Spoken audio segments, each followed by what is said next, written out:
სლოვაკეთის სრული მხარდაჭერა საქართველოს და კრიტიკული გზავნილები ევროკავშირის მისამართით საგარეო საქმეთა მინისტრი მაკა ბოჭორიშვილი სლოვაკეთში პირველი ვიზიტით იმყოფება. ორი ქვეყნის პირველი დიპლომატები თანხმდებიან, რომ საჭიროა პოლიტიკური დიალოგის გაღრმავება და სავაჭრო ეკონომიკური ურთიერთობების გაძლიერება. ამ მიზნით სლოვაკეთიდან თბილისში ეკონომიკური ატაშეს გამოგზავნაა დაგეგმილი. ოფიციალური ბრატისლავას სურვილია, რომ ეუთოს თავმჯდომარე ქვეყნის სტატუსი საქართველომ მიიღოს. საერთაშორისო ორგანიზაციებში ჩვენი ქვეყნისადმი უპირობო მხარდაჭერა სლოვაკეთის საგარეო საქმეთა მინისტრმა დღეს საჯარო დაადასტურა. ერთობლივ პრესკონფერენციაზე ყურადღების მიღმა არ დარჩენილა საქართველოს ევროკავშირს შორის ბოლო პერიოდში გამწვავებული ურთიერთობა და ბოლო საპარლამენტო არჩევნების შემდეგ საქართველოში განვითარებული პროცესები. სწორედ 2024 წლის არჩევნებზე საუბრის დროს იურაი ბლანიერის ტონი ბრიუსელის მისამართით საკმაოდ კრიტიკული იყო. სლოვაკეთის პირველი დიპლომატი თბილისსა და ბრიუსელს შორის დიალოგის დაწყების მომხრეა. დღესვე ცნობილი გახდა, რომ საქართველოში სლოვაკეთის პრემიერ-მინისტრის ჩამოსვლა იგეგმება. სალომე ქოქიაშვილი იმყოფება ბრატისლავაში, სწორედ ის გვეტყვის, რა განცხადებები დასრულდა საგარეო საქმეთა მინისტრების დღევანდელი შეხვედრა. სალომე.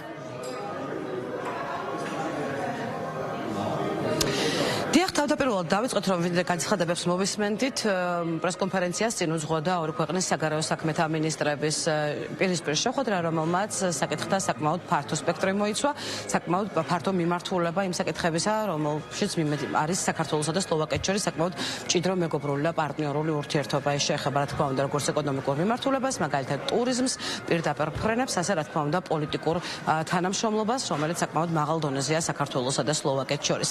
სლოვაკეთის მხარდაჭერა უნდა ითქვას, რომ როგორც დღეს ასევე საგარეო საქმეთა მინისტრის სიტყვიდან რაც შევიტყვეთ, რამოდენიმე მიმართულებით გამოიხატება. ეს არის არა მხოლოდ საერთაშორისო ინსტიტუციებში საქართველოს მხარდაჭერა, არამედ რა თქმა უნდა, ეს ითარგმნება, როგორც დღეს შევიტყვეთ, ცალკეულ ქმედებებშიც, მათ შორის მაგალითად საქართველოს ცოტა ხანში დაალოდება არ მხოლოდ ეკონომიკურ ატაშეს დანიშვნას, არამედ დაალოდება სლოვაკეთის პარლამენტის თავმჯდომარის ვიზიტს, მოგვიანებით კი უკვე სლოვაკეთის პირველი პირის პრემიერ-მინისტრ რობერტ ფიცოს ვიზიტს. გარდა ამისა, დღეს სლოვაკეთის პირველმა დიპლომატმა ღია თქვა, რომ საქართველოს ძალიან კარგი ვარიანტი და ვერსია იქნება და ბევრი ზამის გაკეთებას შეძლებს ეუთოს თავმჯდომარეობის პოსტზე, ამიტომ ამ ნაწილში საქართველოს ექნება სლოვაკეთის მხარდაჭერა. გარდა ამისა, რა თქმა უნდა, როგორც მინისტრმა აღნიშნა, გაგრძელდება საქართველოს მხარდაჭერა საერთაშორისო პლატფორმებზეც. დღეს ბევრი ითქვა იმასთან დაკავშირებით, არის თუ არა ის სამართლიანი ის კრიტიკა, რომელიც ხშირად ისმის საქართველოს მისამართით ბრიუსელიდან. დღეს სლოვაკეთის პირველმა დიპლომატმა ხაზგასმით აღნიშნა, რომ სლოვაკეთისთვის მიუღებელია ის დამოკიდებულება, რომელიც ხშირად ჟღერდება ხოლმე მაგალითად იმასთან დაკავშირებით, რომ საქართველოს გამოიყენება სანქციების გვერდისავლის მექანიზმად, რასაც არ ეთანხმება სლოვაკეთი. გარდა ამისა, სლოვაკეთი კვლავინდებურად განაგრძობს საქართველოს ინტერესების მხარდაჭერას განსაკუთრებით ევროკავშირში, მისი ევროინტეგრაციის გზაზე და ასევე მტკიცედ განაგრძობს, ასე ვთქვათ, დაუარებას იმ წინადადებებისა, რომელიც ეხება გარკვეულწილად საქართველოსთვის სადამშრალო ღონისძიებების, მათ შორის მაგალითად ცალკეული პირებისთვის სანქციების დაწესებას.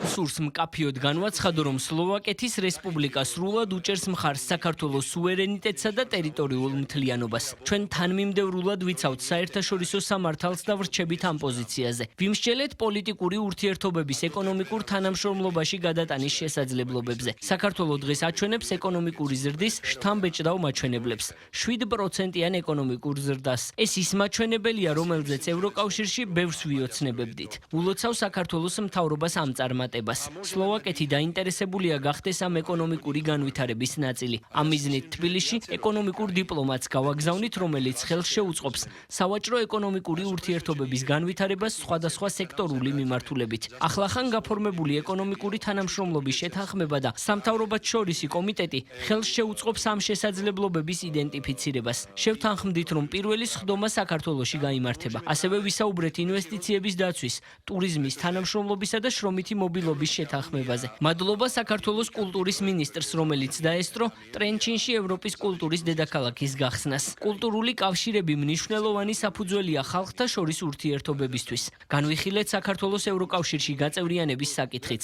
სლოვაკეთი მხარს უჭერს დიალოგის შენარჩუნებას ევროკავშირსა და საქართველოს შორის. პრობლემები უნდა განიხილებოდეს დიალოგის გზით და არა მისი შეწყვეტით. ხშირად დეზინფორმაცია ქმნის არასწორ წარმოდგენას. მნიშვნელოვანია პირდაპირი კომუნიკაცია. ვისაუბრეთ განვიხილეთ საქართველოს ყულევის ნავსადგურის ევროკავშირის სანქციების სიაში შესაძლო დამატების თაობაზე. საქართველოს მხარემ გამოთქვა მზაობა რუსეთის წინააღმდეგ დაწესებული შემზღუდავი ზომების დაცვის და სანქციების გვერდისავლის შემთხვევების პრევენციის მიზნით ქვეყნის მიერ გაწეული ძალისხმევის შესახებ ინფორმაციის მიწოდებასთან დაკავშირებით. მიგვაჩნია, რომ თუ არსებობს თანამშრომლობის მზადყოფნა, სანქციების დაწესების საფუძველი უნდა იყოს მკაფიოდ განმარტებული. მნიშვნელოვანია ჩვენი თანამშრომლობა მრავალმხრივ ფორმატშიც, მათ შორის გაეროს უშიშროების საბჭოს არამუდმივი წევრობის კანდიდატურებთან დაკავშირებით. საერთაშორისო სამართლის დაცვა ჩვენი მსგავსი ქვეყნებისთვის სასიცოცხლოდ მნიშვნელოვანია. ასევე განვიხილეთ საქართველოს კანდიდატურა EUTHO-ს თავმჯდომარეობაზე 2027 წელს. სლოვაკეთისთვის EUTHO-ს სიცოცხლის უნარიანობა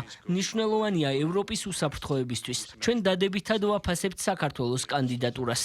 საქართველო არის ის ქვეყანა, რომელმაც ძალიან კარგად იცის მშვიდობის ფასი, ჩვენმა ისტორიამ ჩვენ ეს გვაჩვენა. იმ პირობებში, როდესაც ჩვენს ქვეყანას არიცავს ნატოს უსაფრთხოების ქოლგა, განსაკუთრებით მნიშვნელოვანია სწორედ უსაფრთხოების თვალსაზრისით ფრთხილი პოლიტიკის გატარება და ყველაფრის გაკეთება იმისათვის, რომ ქვეყანაში შევინარჩუნოთ მშვიდობა. ეს არის ის, რასაც აკეთებს ჩვენი ხელისუფლება, ეს არის ის, რისთვისაც ჩვენ ვიბრძვით და ძალიან ვაფასებთ ყველას თანადგომას, როდესაც ჩვენ ვსაუბრობთ მშვიდობის უზრუნველყოფაზე. სლოვაკეთის მხარდაჭერა ძალიან მნიშვნელოვანია ჩვენი ევროინტეგრაციის პროცესში. ჩვენ ხშირად ხედავთ თუ როგორ ხდება ბრიუსელის მხრიდან ევროინტეგრაციის პროცესის პოლიტიკურ ინსტრუმენტად გამოყენება და მოხარული ვართ, რომ სლოვაკეთი ეწინააღმდეგება ამ მიდგომას და მხარს უჭერს საქართველოს გულწრფელ სურვილს ევროკავშირში ინტეგრაციის და ამ პროცესში ჩვენი მეგობრების მხარდაჭერა ნამდვილად ძალიან მნიშვნელოვანია და მადლობას გადაგიხდით კიდევ ერთხელ ამ მხარდაჭერისთვის.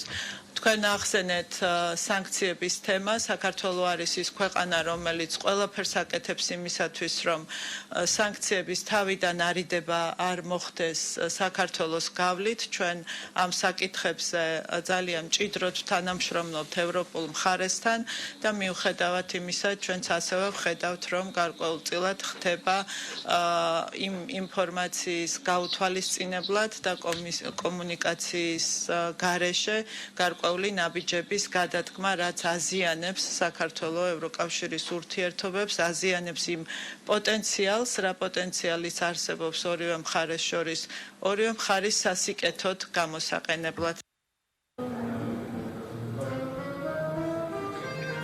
დღეს სლოვაკეთის პირველმა დიპლომატმა ერთობლივ პრესკონფერენციაზე ბევრი საუბრა საქართველოს ეკონომიკურ ზრდაზე, რომელიც მისი თქმით ევროპის ბევრ ქვეყანაში აღიქმება როგორც შტამბეჭდავი ეკონომიკური ზრდა, გარდა ამისა ხაზი გაუსვა იმასაც, რომ სლოვაკეთი რჩება მტკიცე და ურყევ მხარდამჭერად საქართველოს ტერიტორიული მთლიანობისა და სუვერენიტეტისა. რაც შეეხება უკვე დასმულ შეკითხვებს ერთობლივ პრესკონფერენციაზე, რა თქმა უნდა, ორივე მინისტრის მისამართით გაჟღერდა შეკითხვები და ერთ-ერთი მთავარი შეკითხვა იყო სწორედ საქართველოს კანდიდატის სტატუსი, რომელიც როგორც ახლა ბრიუსელში ამბობენ ჯერჯერობით ფორმალურად არსებობს მხოლოდ და მხოლოდ დოკუმენტებში.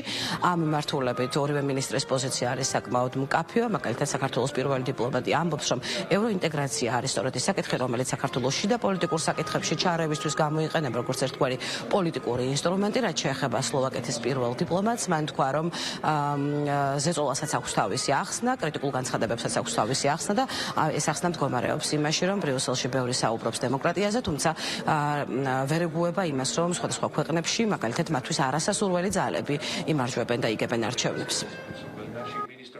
საქართველო ნამდვილად არის ის ქვეყანა, რომელსაც ძალიან დიდი ხანია აქვს გულწრფელი სურვილი გახდეს ევროკავშირის წევრი და მიისწრაფვის ამ მიმართულებით. 2014 წლიდან ქვეყანა არის ასოცირებული პარტნიორი და ასრულებს წარმატებით ყველა იმ ვალდებულებას, რაც გათვალისწინებული იყო ქვეყნის ევროკავშირში ინტეგრაციის პროცესით. თუმცა ისიც უნდა ვთქვათ, რომ ძალიან ხშირად სწორედ ევროინტეგრაციის პროცესი გამოიყენება ქვეყანაში პოლიტიკურ პროცესებში მონაწილეობის ინსტრუმენტად და გარკვეული ზეწოლის განხორციელების ინსტრუმენტად. ძალიან დიდი დეზინფორმაციული კამპანიების მსხვერპლი გახდა ბოლო პერიოდში ჩვენი ქვეყანა ძალიან ბევრი არასწორი ინფორმაცია იქნა მიწოდებული საერთაშორისო საზოგადოების მიმართ და ძალიან ბევრი პროცესი იქნა ქვეყანაში წარმართული უცხოური ჩარევებით. ის რაც საქართველოს სურს არის ის რომ ქვეყანაში იყოს მშვიდობა, ქვეყანაში იყოს სტაბილურობა და დემოკრატიული პროცესი წარიმართოს ისე როგორც ნებისმიერ დემოკრატიულ ქვეყანაში ხდება უცხოური ჩარევების გარეშე. ჩვენ რასაც ვცდილობთ არის ის რომ სწორედ საკანონმდებლო ჩარჩოში მოვაქციოთ ის პროცესი, რასაც ქვია დემოკრატიული პროცესი, ამას აკეთებს ნებისმიერი ქვეყანა, როდესაც არის გამოწვევა ქვეყანაში, ამას სჭირდება საკანონმდებლო ჩარჩო, რომ გამოწვევას გაუმკლავდეთ და ის გამოწვევები, რომლის წინაშეც ჩვენი ქვეყანა დგას, უკავშირდება ჩვენი ქვეყნის უსაფრთხოებას და ყველაფერს აკეთებს ხელისუფლება იმისათვის, რომ ქვეყანაში შეინარჩუნოს სტაბილურობა, მშვიდობა და სტაბილური განვითარება, სწორედ დემოკრატიული განვითარება. ეს არის ის, რაც არის ასევე წინაპირობა ქვეყნის ევროკავშირში გაწევრიანების, სტაბილურობის გარეშე შეუძლებელი იქნება იმ რეფორმების გატარება, რაც სჭირდება ევროკავშირში წევრობას. აქედან გამომდინარე, სწორედ საბოლოო ჯამში ეს ხელისუფლება არის ის, რომელიც უზრუნველყოფს საფუძვლის შექმნას ქვეყნის ევროკავშირში წევრობისთვის და გაცხადებული მიზანი, რაც ჩვენს ხელისუფლებას აქვს, არის ის, რომ 2030 წლისთვის საქართველო იქნება კანდიდატ ქვეყნებს შორის ყველაზე უფრო უკეთ მომზადებული ქვეყანა ევროკავშირში წევრობისთვის, ქვეყანა, რომელიც შეძლებს და ექნება უნარი იმის, რომ ძლიერ სახელმწიფოებს შორის დაიდოს ბინა, იყოს კონკურენტუნარიანი და შეძლოს ამ ჩარჩოში არსებობა. ევროკავშირმა და პარტნიორებმა ძალიან ბევრი ლაპარაკი იციან დემოკრატიაზე, მაგრამ ზოგიერთს არ შეუძლია არჩევნების შედეგების პატივისცემა. მიუხედავად იმისა, რომ საქართველოში ყველა კანონის დაცვით ჩატარდა არჩევნები, ზოგიერთს უნდოდა არჩევნები ხელახლა ჩატარებულიყო. ეუთომ მცირე დარღვევები დააფიქსირა, მაგრამ ჩვენი ვალდებულებაა პატივი ვცეთ არჩევნების შედეგებს. ეს დიალოგისთვის პოზიტიური არ არის. ჩვენთანაც იგივე სიტუაცია იყო არჩევნები, როდესაც მოვიგეთ, ქუჩებში ხალხი იყო გამოსული იმ მიზეზით, რომ არჩევნები ჩატარდა არასამართლიანად. ევროკავშირში დაისვა საკითხი, რომ სანქციები დაგვეწესებინა საქართველოსთვის. მე საკითხი წამოვჭერი, რომ გარკვეულ კითხვებზე პასუხები მიმეღო, მაგრამ არ მიმიღია. შემდეგ გაიმართა შეხვედრა, სადაც საქართველოს წარმომადგენლები არ დაპატიჟეს. ამერიკის შეერთებულ შტატებში მთავრობა რომ არ შეცვლილიყო და ტრამპის ხელისუფლება არ მოსულიყო, უკრაინაში მშვიდობაზე საუბარი არც კი იქნებოდა დაწყებული.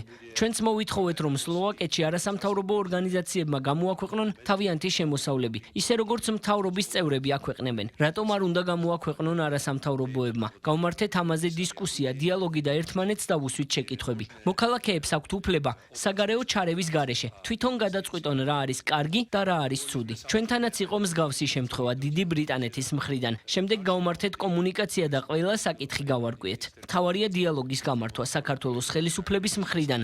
ვხედავ დიალოგის გამართვის სურვილს. როდესაც ჩვენ საუბრობთ საქართველოსა და სლოვაკეთს შორის მჭიდრო და პარტნიორულ ურთიერთობებზე, ამას ბოლო წლებში რა თქმა უნდა განსაკუთრებული დატვირთვა ენიჭება, გამომდინარე იმ შექმნილი რეალობიდან, განსხვავებული რეალობიდან, რომელიც ახლა არსებობს პოლიტიკურ ურთიერთობებში. თუ გადავხედავთ ჩვენ ბოლო ერთწლიან პერიოდს, როდესაც ერთ წლის განმავლობაში ამერიკის შეერთებულ შტატებსა და ოფიციალურ ბრიუსელს შორის საკმაოდ დაიძაბა ურთიერთობები, პირიქით პოზიტიური დინამიკა არის მაგალითად ამერიკისა და უნგრეთ-სლოვაკეთის ურთიერთობებს შორის, რომელიც განსაკუთრებულ სიმჭიდროვესა და აქტიურობას იძენს. ამის დასტურია ისიც, რომ მაგალითად მიუნხენის უსაფრთხოების კონფერენციის შემდგომ ამერიკის სახელმწიფო მდივანი მარკო რუბიო სწორედ სლოვაკეთსა და დღეს უკვე უნგრეთს სტუმრობს. სლოვაკეთი მან გუშინ საღამოს დატოვა და სხვათა შორის გუშინ საღამოსო საკმაოდ საინტერესო გზავნილები გაჟღერდა პრესკონფერენციაზე, რომელიც ერთობლივად გამართეს ამერიკის სახელმწიფო მდივანმა და სლოვაკეთის პირველმა პრემიერ-მინისტრმა რობერტ ფისომ, რომელიც როგორც უკვე გითხარით, საქართველოში ვიზიტისთვის ემზადება. კონკრეტულად როდის შედგება ეს ვიზიტი, ჯერჯერობით თარიღზე ვერ ვსაუბრობთ, თუმცა ვიცით, რომ ვიზიტი რობერტ ფიცოსის საქართველოში შედგება უახლოეს პერიოდში. უნდა ითქვას, რომ დღევანდელი პრესკონფერენციით კი უკვე მაკა ბოჭორიშვილის საქართველოს საგარეო საქმეთა მინისტრის ვიზიტიც დასრულებული არის სლოვაკეთის რესპუბლიკაში. მადლობა ბრატისლავედან სალომე ქოქიაშვილი საუბრობდა პირდაპირ ეთერში.